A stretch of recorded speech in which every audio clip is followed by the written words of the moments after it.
মাদ্রাসার পিঠা উৎসবে কি কি করলাম, কিভাবে এত সুন্দর দিনটিকে কাটালাম, সব থাকছে এই ব্লগে। আসসালামু আলাইকুম বন্ধুরা, সবাই কেমন আছেন? আশা করি ভালো আছেন। তো এটা হচ্ছে পিঠা উৎসবের আগের দিন রাত্রেবেলা সব বড়াপুরা মিলে অনেকগুলো বেলুন ফুলিয়েছিল পিঠা উৎসবে সাজাবে দেখে।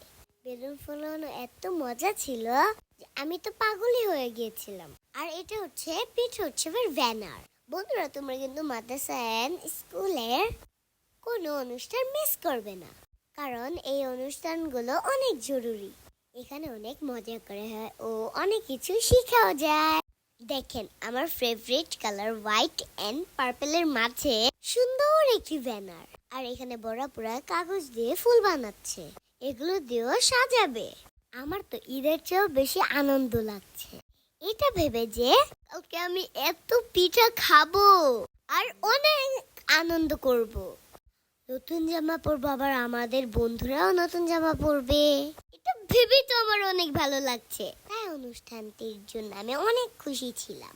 তারপর বাসায় এসে দেখলাম আমার আপুর কাছে আমার আপুরা মেহেন্দি দিতে আসলো। তারপর আমার আম্মু পুডিং বানানো শুরু করলো, কাল পিঠা উৎসবে নিয়ে যাবে বলে।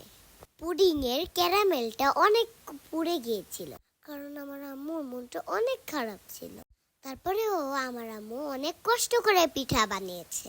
আমার আম্মুর মন খারাপ কেন ছিল জানেন? কারণ আমার মামা অনেক অসুস্থ। তাও দেখো বন্ধুরা, আমার আম্মু আমাদেরকে খুশি বানানোর জন্য কত কিছু রান্না করলো। এটাই হলো মা। বন্ধুরা, মাকে কখনো কষ্ট দিও না, কারণ মারা কিন্তু আমাদের জন্য অনেক কষ্ট করে। তারপরেই হয়ে গেল সকাল। ঘুম থেকে উঠে মাদ্রাসাতে গিয়ে দেখি বড়াপুরা কি যে সুন্দর করে সাজিয়েছে। আমার তো মনে হচ্ছে আমি স্বপ্নের দেশে এসে পড়েছি। অনেক সুন্দর করে সাজিয়েছিল। জানেন বন্ধুরা, সবচেয়ে মজার বিষয় কি? আমাদের বাসা 3 তলায় ও মাদ্রাসার বাসা 2 তলায়। তাই আমার আসা যাওয়া করতে অনেক সুবিধা হয়। তাই তো ঘুম থেকে উঠে চট করে মাদ্রাসা উঠে পড়লাম। বন্ধুরা, আমাদের সবার প্রয়োজন মাদ্রাসা ও স্কুলের অনুষ্ঠানগুলোতে অংশ নেওয়া। এটা গার্লস মাদ্রাসা তো, তাই সবাইকে দেখানো যাচ্ছে না। জানো বন্ধুরা, আমার পুরো মাদ্রাসার নাম কি? দারুল গার্লস মাদ্রাসা। সবাই তো পর্দা করে, আর পর্দা করা ফরজ, তাই সবাইকে দেখানো যাচ্ছে।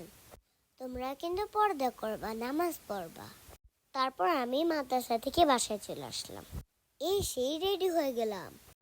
বন্ধুরা, আমাকে এই ড্রেসটা পরে কেমন লাগছে কমেন্ট করে জানাবা। সেজে গুজে আমি চলে গেলাম মাদ্রাসায়। আমি আমার আম্মুর সব কথা শুনি তো, তাই আমার আম্মু আমাকে উৎসবের জন্য একটা সুন্দর জামা কিনে দিয়েছে। তোমরাও কিন্তু মায়ের কথা শুনবে, তাহলে আমার মায়ের মতন তোমাদের মাও জামা কিনে দিবে। তারপর আমরা মাদ্রাসায় গিয়ে সব ফ্রেন্ডরা মিলে গজল বললাম। আর আমাদের মাদ্রাসায় যারা যারা গজল বলেছিল তাদেরকে তো দেখি সবাই মাশাআল্লাহ সুবহানাল্লাহ বলতে থাকলো। আমরা কিন্তু একটা গজল বলিনি, আমরা অনেকগুলো গজল বলেছি। তারপর সব গার্ডিয়ানদের সকালের নাস্তা হিসেবে খুদের ভাত ও ভর্তা দিয়েছে। জানেন বন্ধুরা, একটা প্লেটে অনেকগুলো ভর্তা দিয়েছিল। আমার আম্মু ও সব ম্যাম অভিভাবকরা মিলেমিশে রেডি করেছিল এগুলা। খেতে অনেক মজা হয়েছিল, আলহামদুলিল্লাহ। এইবার হচ্ছে গিয়ে আমাদের বেচা কিনার পালা। দেখতে পেরেছো আমরা সবাই মিলে কত কিছু এনেছি। এগুলো সব অল্প সময়ের মধ্যেই বেচা কিনা হয়ে গিয়েছিল।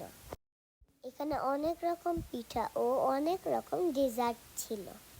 এক একজন এক এক জিনিস নিয়ে এসেছিল। পুরোটা টেবিল খাবার দিয়ে ভর্তি হয়ে গিয়েছিল। টেবিলগুলো দেখতে এত সুন্দর লাগছিল, মনে হচ্ছিল এখনই সব খেয়ে ফেলি। এগুলো সব কিছুর মধ্যে আমার নজর ছিল কেকের উপর। আমি তো শুধু দেখছিলাম কখন কেকটাকে খাবো। আমার একটা আন্টি কেকটা নিয়ে এসেছিল। আন্টিটা হচ্ছে আফির আম্মু। আন্টিটা অনেক গুণবতী। আন্টি অনেক কিছু বানিয়ে নিয়ে এসেছিল। আন্টির খাবারগুলো অনেক মজা ছিল, আলহামদুলিল্লাহ। বিশেষ করে আন্টি কিন্তু অনেক সুপার অ্যাক্টিভ। আন্টি অনেক কিছু পারে। বিশেষ করে আন্টি কেকটা অনেক মজা করে বানায়। আন্টির কেকগুলো কিন্তু হোমমেড আর ঘরে বানানো জিনিস কিন্তু খুবই ভালো। তোমরা কিন্তু বাইরের খাবার বেশি খেও না। আম্মুকে বলবে সবকিছু ঘরে বানিয়ে দিতে, তাহলে তোমরা সুস্থ থাকবা। তো বন্ধুরা, অনেক আন্টিরাই কিন্তু অনেক খাবার নিয়ে এসেছিল, তোমরা দেখতেই পাচ্ছ। আর এই চিকেনটা ছিল কার জানেন? আমার ফ্রেন্ডের আম্মু। আন্টিদের কিন্তু একটা রেস্টুরেন্ট আছে জানো বন্ধুরা। আমি এই ফার্স্ট টাইম এতগুলো পিঠা দেখলাম, অনেক রকমের পিঠাকে টেস্ট করলাম, খেতে ভালোই ছিল। দেখো বন্ধুরা, আমি এই ফার্স্ট টাইম গোলাপের পিঠা দেখলাম, এটা খেতেও কিন্তু অনেক মজা ছিল। আমি এখানে অনেকগুলো পিঠার নামও জানি না, আর এই পিঠাটা আমার অনেক ভালো লাগে। এই পিঠাগুলো আমার আপুর ফ্রেন্ড এনেছিল। এটা হচ্ছে পাটিসাপটা পিঠা, এটা আমার বাবার অনেক প্রিয় একটা খাবার। তারপরে এই প্যানকেকগুলো আমি এনেছিলাম, এগুলো আমার আপু বানিয়েছিল। এই পুডিংটাও আমার আপু দিয়েছিল। তারপরে এই পিঠাগুলো আমার আম্মু বানিয়ে দিয়েছিল আর আপু বিক্রি করেছিল। আর এখানে তো অনেক রকমের জিনিস ছিল। আর এই বেবি দুইটাকে জানে? আমাদের ইংলিশ টিচার রাসেল স্যারের মেয়ে। ওরা কিন্তু দুই বোন, ওদের দুইজনের নাম হচ্ছে রাফিয়া ও আমাতুল্লাহ। নামগুলো সুন্দর না? ওরা দুইজন কিন্তু আমার অনেক ছোট, আমি 1-এ পড়ি, ওরা আমার নার্সারিতে পড়ে। তারপরেই আমি পেয়ে গেলাম কেকটা। তো সব খাওয়া দাওয়া শেষ করলে চলে আসলাম বাসায়।